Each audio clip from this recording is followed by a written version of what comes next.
नमस्कार दोस्तों, स्वागत है आपका आज के मुख्य समाचारों में। जी हां दोस्तों, आपको यहां पर देखने को मिलेंगी सुबह से लेकर शाम तक की तमाम बड़ी खबरें मुख्य समाचार ब्रेकिंग न्यूज अपडेट्स के रूप में। तो चलिए दोस्तों, जान लेते हैं आज की पहली बड़ी खबर।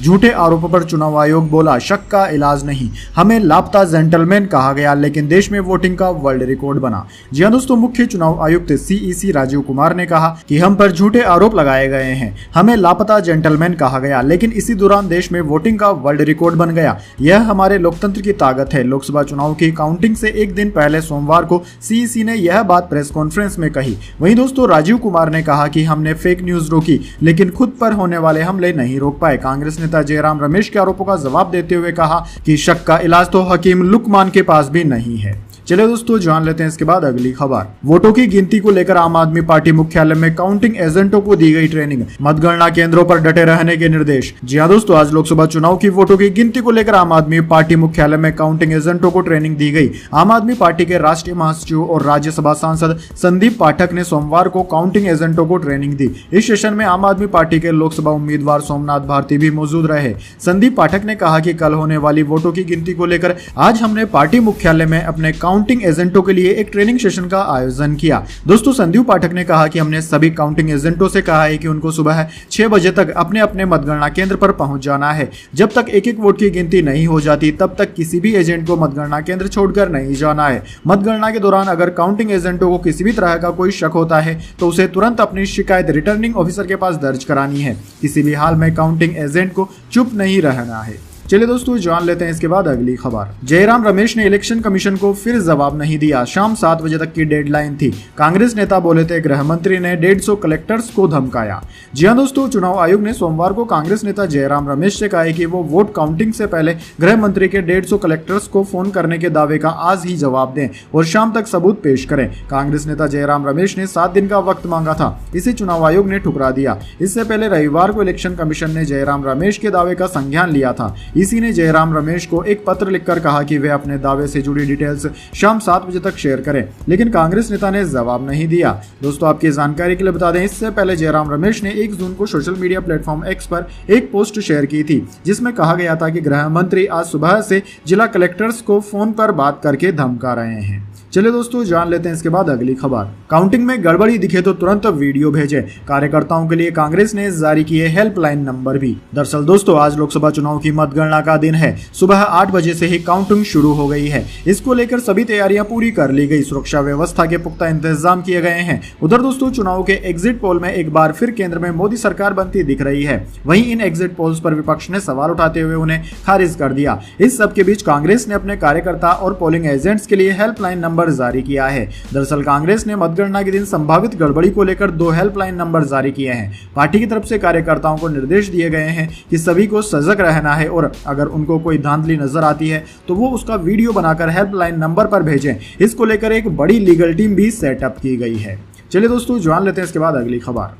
दिल्ली शराब नीति के सप्लीमेंट्री चार्जशीट में कविता 32वीं आरोपी। ईडी बोली उन्होंने 8 आईफोन फॉर्मेट किए, 10 लाख किराए के रूम में ठहरी। जी हां दोस्तों, दिल्ली शराब नीति से जुड़े भ्रष्टाचार मामले में तेलंगाना के पूर्व मुख्यमंत्री के चंद्रशेखर राव की बेटी बीआरएस नेता के कविता की न्यायिक हिरासत पर सोमवार को सुनवाई हुई। दिल्ली की रावेज एवेन्यू कोर्ट ने कविता की न्यायिक हिरासत को 3 जुलाई तक के लिए बढ़ा दिया है। कोर्ट के इस आदेश के तुरंत बाद परिवर्तन निदेशालय ने 177 पेज की सप्लीमेंट्री चार्जशीट पेश की जिसमें कविता को 32वां आरोपी बनाया गया। एजेंसी ने आरोप लगाया है कि कविता ने जो 8 आईफोन जमा किए थे उनमें 2 आईफोन 13 मिनी, 4 ऑन 13 और 2 आईफोन 14 प्रो मैक्स शामिल है। वे सभी पहले ही फॉर्मेट किए गए थे, उनका डेटा डिलीट कर दिया गया था। इन आईफोन में केस से जुड़े सबूत हो सकते थे। साथ ही कविता को दिल्ली में 5 स्टार होटल के 10 लाख रुपए किराए वाले कमरे में ठहराया गया था। ईडी ने आरोप लगाया कि कविता ने साउथ ग्रुप के साथ शराब लाइसेंस के बदले दिल्ली सरकार को 100 करोड़ रुपए के पेमेंट की साजिश रची थी। चलो दोस्तों, जान लेते हैं इसके बाद अगली बड़ी खबर। तिहाड़ में 3 बार अलग अलग आया सीएम अरविंद केजरीवाल का वजन, आम आदमी पार्टी नेता संजय सिंह ने उठाए सवाल। जी हां दोस्तों, दिल्ली सीएम अरविंद केजरीवाल ने 2 जून को जमानत अवधि पूरी होने के बाद रविवार को तिहाड़ में सरेंडर कर दिया। दिल्ली सीएम के सरेंडर करते ही अब उनके शारीरिक वजन पर सियासत शुरू हो गई है। सामने आया है कि सीएम अरविंद केजरीवाल ने जब तिहाड़ में सरेंडर किया तब उनका जेल में मेडिकल चेकअप हुआ था। इस दौरान उनका वजन 63.5 किलोग्राम आया था। वहीं केजरीवाल का शुगर लेवल 120 था। अब आप नेता संजय सिंह ने आरोप लगाया कि तिहाड़ में में 3 बार सीएम केजरीवाल का वजन किया गया तो ये तीनों बार अलग अलग रिजल्ट आए। आम आदमी पार्टी नेता संजय सिंह ने एक्स पर पोस्ट करते हुए लिखा कि जेल में 3 बार अलग अलग मशीनें सीएम केजरीवाल का वजन माप रही है। एक मशीन से 61 किलो, दूसरे से 64 किलो और तीसरे से 66.5 किलो वजन नापा गया, जबकि जेल आने से पहले घर पर जब वजन लिया गया था तो उनका वजन 63 किलोग्राम था। ये क्या मजाक है एलजी साहब, मशीन तो ठीक करा लीजिए। चलिए दोस्तों जान लेते हैं इसके बाद अगली खबर। ब्रह्मोस के पूर्व इंजीनियर निशांत अग्रवाल को उम्र कैद। कोड गेम से पाकिस्तानी खुफिया एजेंसी आईएसआई को जानकारी भेजता था, साल 2018 में गिरफ्तार हुआ था।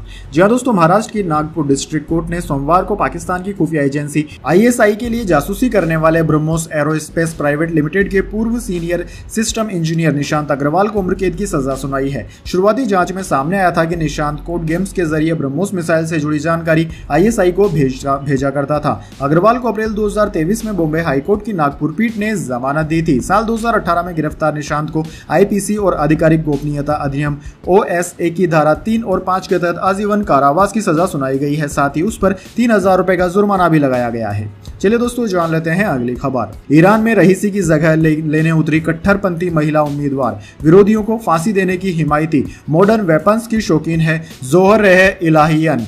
जी हाँ दोस्तों, ईरान के राष्ट्रपति इब्राहिम रईसी की पिछले महीने 19 मई को एक हेलीकॉप्टर हादसे में मौत हो गई थी। उनके निधन के बाद देश में नए राष्ट्रपति के चुनाव के लिए 28 जून को मतदान होने वाले हैं। ईरानी मीडिया के मुताबिक अब तक करीब 40 उम्मीदवारों ने इब्राहिम रईसी की जगह लेने के लिए रजिस्ट्रेशन कराया है। इनमें पूर्व राष्ट्रपति महमूद अहमदीनेजाद, पूर्व IRGC कमांडर वाहिद अघानियान, सुप्रीम नेशनल सिक्योरिटी काउंसिल के पूर्व सचिव सईद जलीली भी शामिल है। हालांकि इसमें एक और नाम है जिसकी खूब चर्चा हो रही है, पूर्व महिला सांसद जोहर रहे इलाहियन। 57 साल इनकी उम्र है। यह एकमात्र महिला उम्मीदवार भी है जिन्होंने पूर्व राष्ट्रपति इब्राहिम रईसी की जगह लेने के लिए दावेदारी पेश की। अगर वो इस पद के लिए चुनी जाती है तो ईरान के इतिहास में पहली बार ऐसा होगा जब कोई महिला राष्ट्रपति बनेगी। चलिए दोस्तों जान लेते हैं इसके बाद अगली बड़ी खबर। रिजल्ट से पहले मायावती के लिए अच्छी खबर, बसपा का गेम नहीं बिगाड़ पाए एनडीए और इंडिया। जी हां दोस्तों, लोकसभा चुनाव 2024 के लिए उत्तर प्रदेश की 80 सीटों पर कल 4 जून को मतगणना होगी। हालांकि इससे पहले बहुजन समाजवादी पार्टी बसपा सुप्रीमो मायावती के लिए एक अच्छी खबर आई है। दरअसल दोस्तों, मतगणना से पहले ABP वोटर सर्वे में बड़ा दावा किया गया है कि बसपा के वोट बैंक में एनडीए और इंडिया गठबंधन कोई भी सेध नहीं लगा पाया। यूपी में जाटव वोट बैंक को मायावती का माना जाता है और इस बार के चुनाव में भी यह देखने को मिला है। ABP वोटर सर्वे के अनुसार बसपा को यूपी का 51% जाटव वोट बसपा को गया है। वहीं यादव 10%, जाट 11%, ठाकुर 4%, ब्राह्मण 4% और कुर्मी 8% मायावती के साथ रहे हैं। चलिए दोस्तों जान लेते हैं इसके बाद अगली खबर। अमूल के बाद मदर डेयरी ने भी बढ़ा दिए दूध के दाम, 2 रुपए लीटर इजाफा करने का फैसला। फुल क्रीम दूध अब 68 रुपए में मिलेगा। जी हाँ दोस्तों, अमूल के बाद अब मदर डेयरी ने भी दूध के दाम में बढ़ोतरी कर दी है। कंपनी ने 3 जून से दूध के दाम 2 रुपए प्रति लीटर बढ़ा दिए हैं। इस बढ़ोतरी के बाद अब मदर डेयरी के फुल क्रीम दूध की कीमत 68 रुपए प्रति लीटर हो गई है, जबकि टोन दूध की कीमत 54 रुपए से बढ़ाकर 56 रुपए प्रति लीटर कर दी गई है। दोस्तों, मदर डेयरी ने डेयरी किसानों से कच्चे दूध की कंपनी की खरीद लागत में इजाफे को कंपनी में बढ़ोतरी का जिम्मेदार ठहराया। मदर डेयरी ने कहा कि पिछले कुछ महीनों में दूध की खरीद के लिए अधिक कीमत चुकाने के बावजूद हमने नहीं बढ़ाए थे इसके दाम। इसके अलावा पूरे देश में गर्मी से भी दूध उत्पादन पर फर्क पड़ा है। चलिए दोस्तों जान लेते हैं इसके बाद अगली खबर। बेंगलुरु में बारिश ने तोड़ा 133 साल पुराना रिकॉर्ड, एक दिन में हुई 111 मिमी बारिश। जी हां दोस्तों, बेंगलुरु में 2 जून को 111 मिमी बारिश हुई, जिसने जून में एक दिन में हुई सबसे अधिक बारिश का 133 साल पुराना रिकॉर्ड तोड़ दिया। भारतीय मौसम विज्ञान विभाग के वैज्ञानिक ने बताया कि 2 जून 2024 को जून में 133 वर्षों में एक दिन में सबसे अधिक वर्षा आज रिकॉर्ड की गई है। उन्होंने यह भी कहा कि 1 जून और 2 जून को हुई बारिश 140.7 मिमी जून के मासिक औसत से अधिक थी। उन्होंने आगे कहा कि जून में सबसे अधिक एक दिन की बारिश 16 जून 1891 को दर्ज की गई थी। तेज बारिश के बाद जयनगर में निवासियों ने सोशल मीडिया पर गिरे पेड़ों की तस्वीरें पोस्ट की। ट्रिनिटी मेट्रो स्टेशन के पास मेट्रो ट्रैक पर एक पेड़ गिर गया, जिससे रविवार रात यात्रियों को परेशानी उठानी पड़ी। चलिए दोस्तों जान लेते हैं इसके बाद अगली बड़ी खबर। इतिहास में पहली बार यूपी में यह काम करने जा रहा है ECI, चुनाव आयुक्त ने दे दी बड़ी जानकारी। जी हां दोस्तों, लोकसभा चुनाव के लिए मतदान के बाद निर्वाचन आयोग ने सोमवार को प्रेस वार्ता की। इस दौरान मुख्य चुनाव आयुक्त राजीव कुमार ने बड़ी जानकारी दी। चुनाव के बाद हिंसा से जुड़े मामले पर चुनाव आयुक्त ने कहा कि अगर हिंसा होती है तो हमने कुछ स्टेट्स में पहली बार आदर्श आचार संहिता के रहने के बावजूद केंद्रीय बलों को रखने का निर्णय लिया है। इसमें आंध्र प्रदेश, पश्चिम बंगाल, यूपी भी शामिल है। जहां जहां भी ऐसी आशंका है वहां केंद्रीय बल तैनात रहेंगे। हालांकि ये बल राज्य सरकार के अधीन रहेंगे। कानून और व्यवस्था राज्य सरकार का विषय है और मुझे भरोसा है कि वह व्यवस्था बनाए रखने में सफल होंगे। इसके साथ ही उन्होंने कहा कि मतगणना की पूरी वीडियोग्राफी भी करवाई जाएगी। मतगणना केंद्र पर राजनीतिक पार्टियों के एजेंट को बिठाने और तथ्य नोट करने की भी पूरी स्वतंत्रता रहेगी। चलिए दोस्तों, जान लेते हैं इसके बाद अगली बड़ी खबर। लेकिन उससे पहले मेरी आपसे एक छोटी सी रिक्वेस्ट है, अगर दोस्तों आपको अभी तक हमारी न्यूज पसंद आई है तो इसे एक छोटा सा लाइक जरूर दे दीजिए, और अगर आपको पसंद नहीं आई है तो बेशक आप डिसलाइक भी कर सकते हैं। लेकिन दोस्तों लाइक और डिसलाइक जरूर कीजिए, क्योंकि दोस्तों यही हमारी मेहनत का फल होता है और इसी से हमें पता चलता है कि आपको हमारी वीडियोस पसंद आ रही है या नहीं। तो चलिए दोस्तों, जान लेते हैं आज की अगली बड़ी खबर। लोकसभा रिजल्ट के एक दिन पहले बाजार 2700 अंक उछला। निवेशकों ने 13.7 लाख करोड़ कमाए। सेंसेक्स 76,468 और निफ्टी 23,263 के स्तर पर बंद हुआ।